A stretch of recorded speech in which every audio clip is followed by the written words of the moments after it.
The banners of hell's monarch do come forth towards us, therefore look, so spake my guide, if thou discern him. As, when breathes a cloud heavy and dense, or when the shades of night fall on our hemisphere, seems viewed from far a windmill, which the blast stirs briskly round, such was the fabric then methought I saw. To shield me from the wind, forthwith I drew behind my guide, no covert else was there. Now came I, and with fear I bid my strain record the marvel, where the souls were all whelmed underneath, transparent, as through glass pellucid the frail stem. Some prone were laid, others stood upright, this upon the sawls, that on his head, a third with face to feet arched like a bow. When to the point we came, whereat my guide was pleased that I should see the creature eminent in beauty once, he from before me stepped and made me pause. Lo, he exclaimed, lo dis! And lo the place, where thou hast need to arm thy heart with strength. How frozen and how faint I then became, ask me not, reader. For I write it not, since words would fail to tell thee of my state. I was not dead nor living. Think thyself if quick conception work in thee at all, how I did feel. That emperor, who sways the realm of sorrow, at mid-breast from I stood forth, and I in stature am more like a giant, than the giants are in his arms. Mark now how great that whole must be, which suits with such a part. If he were beautiful as he is hideous now, and yet did dare to scowl upon his Maker, well from him may all our misery flow.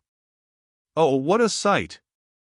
How passing strange it seemed, when I did spy upon his head 3 faces, one in front of hue vermilion, other 2 with this midway each shoulder joined and at the crest, the right twixt wan and yellow seemed, the left to look on, such as come from whence old Nile stoops to the lowlands.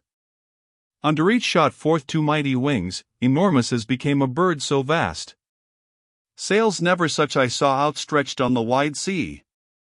No plumes had they, but were in texture like a bat, and these he flapped air, that from him issued still 3 winds, wherewith Cocytus to its depth was frozen. At 6 eyes he wept, the tears adown 3 chins distilled with bloody foam.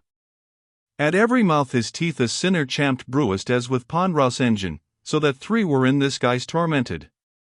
But far more than from that gnawing, was the foremost panged by the fierce rending, whence ofttimes the back was stripped of all its skin. That upper spirit, who hath worse punishment, so spake my guide, is Judas, he that hath his head within and plies the feet without. Of other 2, whose heads are under, from the murky jaw who hangs, is Brutus, lo! How he doth writhe and speaks not. Other Cassius, that appears so large of limb. But night now reascends, and it is time for parting. All is seen.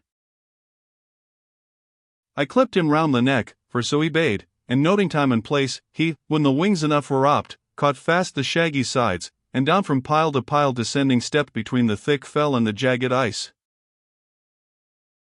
Soon as he reached the point, whereat the thigh upon the swelling of the haunches turns, my leader there with pain and struggling hard turned round his head, where his feet stood before, and grappled at the fell, as one who mounts, that into hell methought we turned again. Expect that by such stairs as these, thus spake the teacher, panting like a man forespent, we must depart from evil so extreme. Then at a rocky opening issued forth, and placked me on a brink to sit, next joined with wary step my side.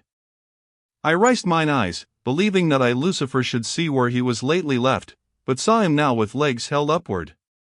Let the grosser sort, who see not what the point was I had passed, bethink them if sore toil oppressed me then. Arise, my master cried, upon thy feet. The way is long, and much uncouth the road, and now within 1 hour and half of noon the sun returns. It was no palace hall lofty and luminous wherein we stood, but natural dungeon where ill footing was and scant supply of light. Ere from abyss I separate, thus when risen I began, my guide. Vouchsafe few words to set me free from error's thraldom. Where is now the ice? How standeth he in posture thus revered? And how from eve to morn in space so brief hath the sun made his transit? He in few thus answering spake, Thou deemest thou art still on other side the center, where I grasped abhorred worm, that boreth through the world. Thou wast on th other side, so long as I descended. When I turned, thou didst o'erpass that point, to which from every part is dragged all heavy substance. Thou art now arrived under the hemisphere opposed to that, which the great continent doth overspread, and underneath whose canopy expired the man that was born sinless, and so lived. Thy feet are planted on the smallest sphere, whose other aspect is Judecca. Morn here rises, when their evening sets, and he, whose shaggy pile was scald, yet standeth fixed, as at the first. On this part he fell down from heaven, and th earth, here prominent before, through fear of him did veil her with the sea, and to our hemisphere returned. Perchance to shun him was the vacant space left here by what a firm land on this side appears, that sprang aloof. There is a place beneath, from Beelzebub as distant, as extends the vaulted tomb, discovered not by sight, but by the sound of brooklet, that descends this way along the hollow of a rock, which, as it winds with no precipitous course, the wave hath eaten. By that hidden way my guide and I did enter, to return to the fair world, and heedless of repose we climbed, he first, I following his steps, till on our view the beautiful lights of heaven dawned through a circular opening in the cave, thus issuing we again beheld the stars.